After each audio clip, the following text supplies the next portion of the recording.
Okay, so in this video I'm going to replace these battery leads. So in order to gain access to this, we're going to have to open up the whole cowling.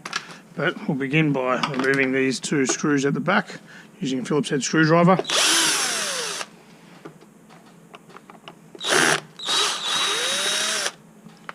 Okay, and I like to keep all my screws in order, so I put those two in there. And we'll have to remove this housing, so we'll start off with these two screws at the back.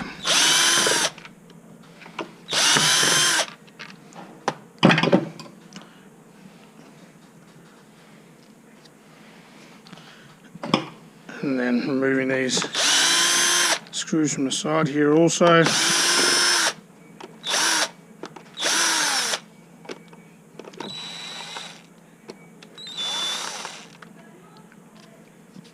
Helps if you've got a magnetised tip to get each screw out.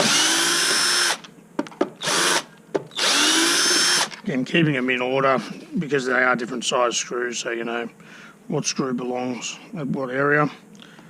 Do the other side.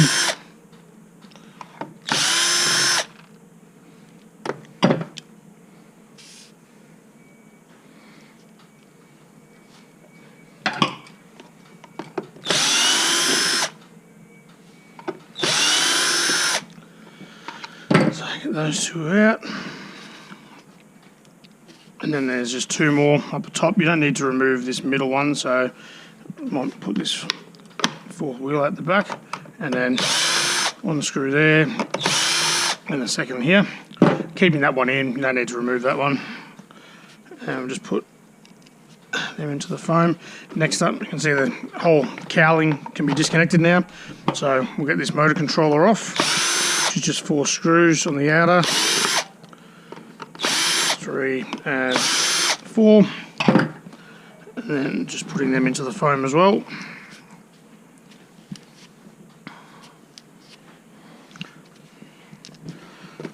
And then we'll grab this, you can poke the controller out and put the cowling to the side up here.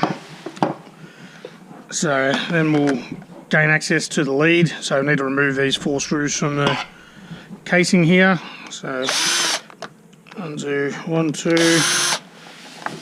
and 3, and 4.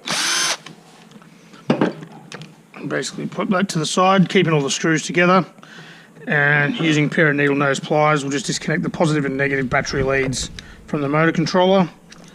So that's the lead that we need to get, but it's tucked behind the motor and gearbox here, so we're going to need to remove the motor and gearbox also. So we'll put the rest of the motor controller to the side, no need to disconnect anything else. And we'll remove these 2 screws on either side, holding the motor and gearbox in position.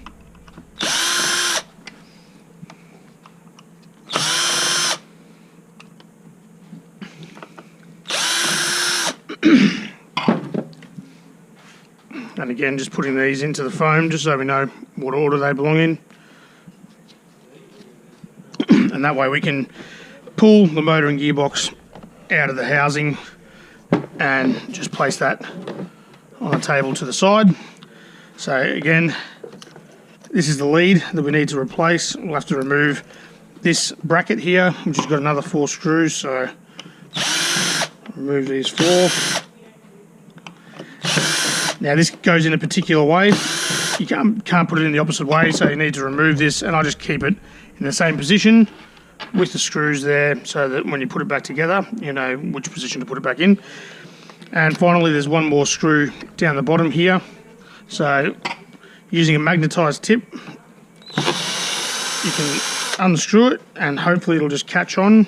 Might need to use needle nose pliers to get it off, but that's the final screw.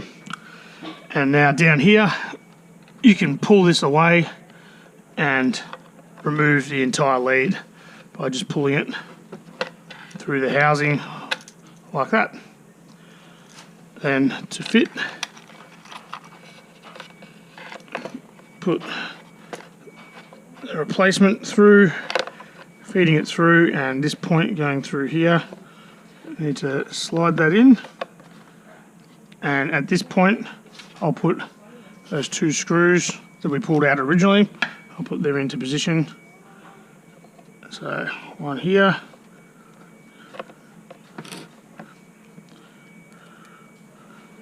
And one on the other side. Tightening until firm. I like to do this with a hand-held screwdriver, it's just a bit easier. Make sure you don't strip it and it's sitting in the right position properly. So now that that's nice and firm and in position, we can then fit this screw. So again, with the magnetised tip, holds it on there a bit easier. Putting this lead to the side, we can guide it in. Might need to just push against it. Using your thumb, so putting it in until it finds its hole, and then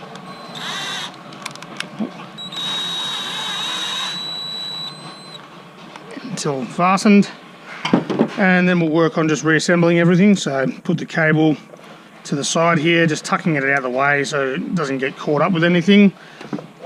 And we'll now put the motor and gearbox. Oh, sorry, before we do that, we'll sit that back down. The bracket needs to be put back in, so make sure you don't forget that. Put that back into position in the same way that it was, nice and flush with this end of the housing here. And we'll screw these 4 screws back in.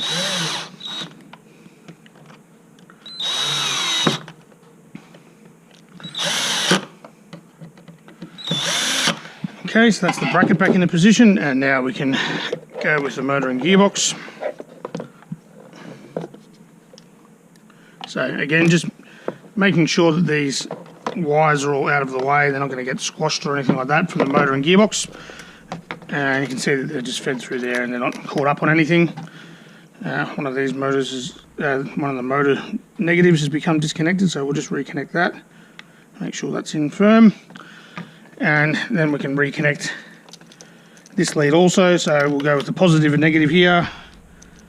Your positive to positive and negative to negative as displayed on the top there. So fitting these leads back into their housing and putting the cover back into place. So we'll do that like so. And just fasten up these 4 screws.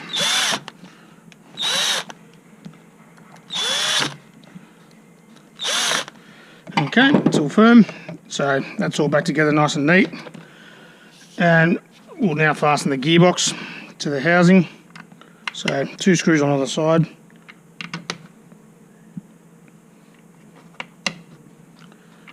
And fasten them up.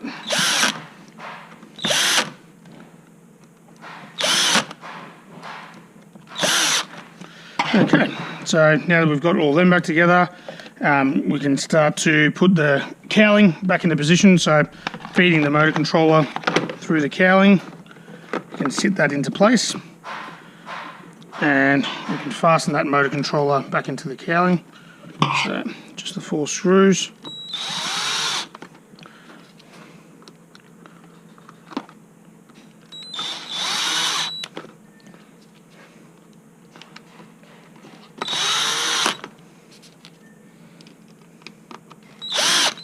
Okay, and then last but not least is just fitting this cowling, making sure that none of the leads or anything like that are getting caught up. You'll feel them if they do get caught up, but just keep an eye out.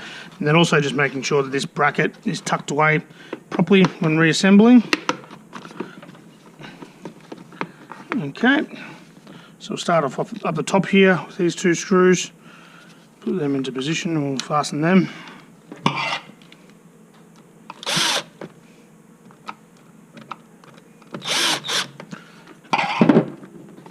And then working our way back through with the larger screws, we'll fasten them on either side.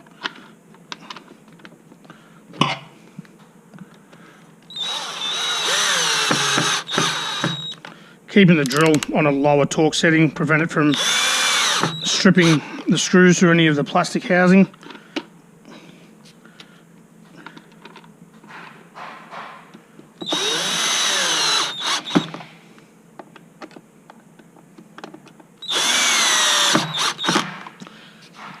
Two more screws on the outside here.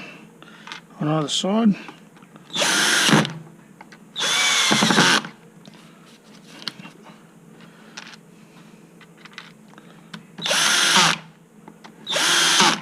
Okay, and then finally you got your two last screws here that sit into the base. They go into that bracket that we installed, and you're done. So that's how to replace a battery lead on the back of your MGI zip buggy. Thanks for watching.